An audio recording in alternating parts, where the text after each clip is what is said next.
Messieurs, bonsoir et merci de nous rejoindre sur l'Ouattaniya. Il est 21h30, le journal. Démarrage hier à 0h de la campagne électorale pour les municipales et législatives du 23 novembre. De nouveaux affrontements sanglants à Tripoli entre des missiles rivales. Bonsoir. Nouakchott et les villes de l'intérieur vivent depuis hier à 0h au rythme de la campagne électorale pour les municipales et législatives du 23 novembre. Le point sur le climat de l'ambiance de cette campagne avec Sid Ahmed Boulilato. La campagne pour les élections législatives et municipales du 23 novembre 2013 a démarré hier à 0h. Des cérémonies de lancement de la campagne ont été organisées un peu partout à Nouakchott et à l'intérieur du pays, en présence des candidats, des directoires des formations politiques en lice, des militants et sympathisants de ces formations. En effet, les sympathisants de plus de 60 partis politiques étaient au rendez-vous à cet événement. Des cérémonies différentes de lancement de la campagne et des discours pleins de promesses. Certains ont choisi de l'ouvrir de façon solennelle au niveau de leurs sièges respectifs. D'autres, en l'organisant dans des espaces publics, l'ont voulu plus simple et plus populaire. Côté décor, des tentes, des attroupements, des banderoles, des posters de candidats, de la musique à chaque coin de la rue. La majorité des candidats des partis participants à ces échéances sont jeunes, animés par une seule ambition, participer à la prise de décision, construire un avenir radieux pour la Mauritanie.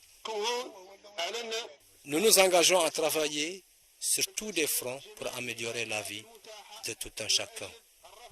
Le point commun dans les différents discours des candidats, des mots rassurants, les promesses d'un avenir meilleur, le changement de la situation du pays et son développement. Jusqu'au petit matin, les routes de Nouakchott étaient des théâtres de marches de soutien à tel ou tel candidat. De veiller dans la Khaïma, l'un des symboles de l'habitat traditionnel de la Mauritanie d'antan. Les femmes se sont distinguées par leur présence et leur implication dans l'animation de cette campagne, en dépit de leur faible représentativité dans les listes électorales. Le dernier Conseil des ministres a adopté des projets de décret portant approbation et déclaration d'utilité publique des plans de restructuration et d'extension des legs et boules noires. Le sens et la portée de ces décrets avec Fatima Toussaoudena.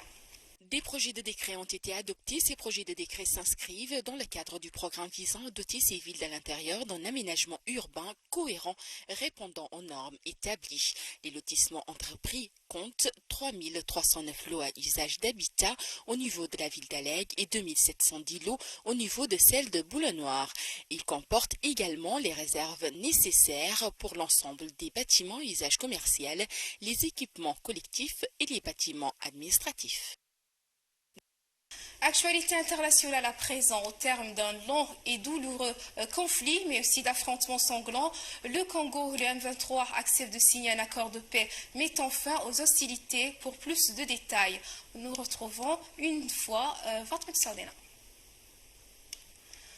En Tunisie, un groupe d'avocats accuse le ministre de l'Intérieur d'avoir dissimulé une partie de la vérité sur l'assassinat du leader de l'opposition, Choukri Belaïd. Reportage Babakarna. Le collectif d'avocats tunisiens a accusé le ministère de l'Intérieur d'avoir caché les résultats de l'enquête balistique démontrant, selon eux, que l'opposant Choukri Belaïd, assassiné le 6 février dernier, avait été abattu par une arme appartenant à ce ministère. Selon le collectif, le ministère a dissimulé à la justice le rapport balistique réalisé par un institut néerlandais attestant que Choukri Belaïd a été tué avec un revolver Beretta 9 mm, une arme utilisée exclusivement par les personnels du ministère de l'Intérieur. Le collectif a désigné cet cadre du ministère impliqué, selon lui, dans la dissimulation des résultats de l'enquête balistique dont des représentants d'Interpol en Tunisie. Sur sa page officielle Facebook,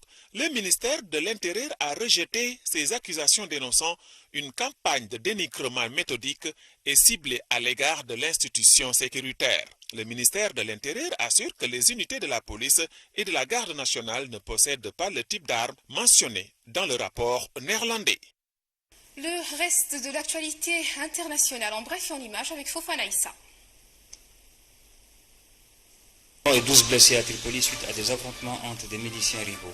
Ces combats d'une intensité inédite depuis plusieurs mois illustrent les difficultés que rencontre le gouvernement à contenir les milices qui ont participé à la chute de Muammar Kadhafi. Des véhicules équipés d'armes anti-aériennes ont envahi plusieurs quartiers, ouvrant le feu alors qu'ils se dirigeaient vers Souk al-Juma, dans l'est de la ville. Une source sécuritaire a déclaré à Reuters que des groupes lourdement armés avaient fait leur entrée dans la capitale libyenne en provenance de Misrata, une ville du centre du pays, pour venger la mort d'un des leurs. Les États-Unis considèrent la colonisation israélienne des territoires palestiniens comme illégitime, a réaffirmé le secrétaire d'État américain John Kerry à l'issue des récents entretiens qu'il a eus à Bethléem avec le président de l'autorité palestinienne, M. Mahmoud Abbas. Nous considérons maintenant et avons toujours considéré que les colonies en Cisjordanie étaient illégitimes, a déclaré le chef de la diplomatie américaine. À l'UNESCO, les États-Unis et Israël ont perdu automatiquement vendredi leur droit de vote à l'UNESCO 2 ans après avoir cessé leur contribution financière en réponse à l'admission de la Palestine au sein de l'organisation, a indiqué une source de l'agence onusienne à l'AFP. La liste des pays qui n'auront plus le droit de voter sera annoncée probablement demain samedi en séance plénière, a précisé sous couvert d'anonymat la même source de l'UNESCO. Sur la liste des pays qui perdront le droit de vote, il y aura les États-Unis et Israël.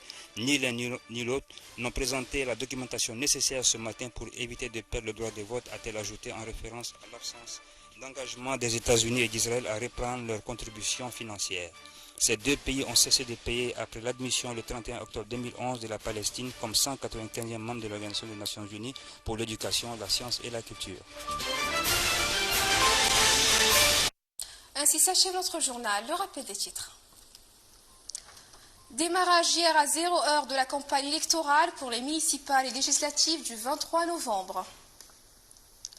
De nouveaux affrontements sanglants à Tripoli entre des milices rivales. Merci de nous avoir suivis, merci de nous avoir reçus chez vous et restez au programme de l'Ouattania.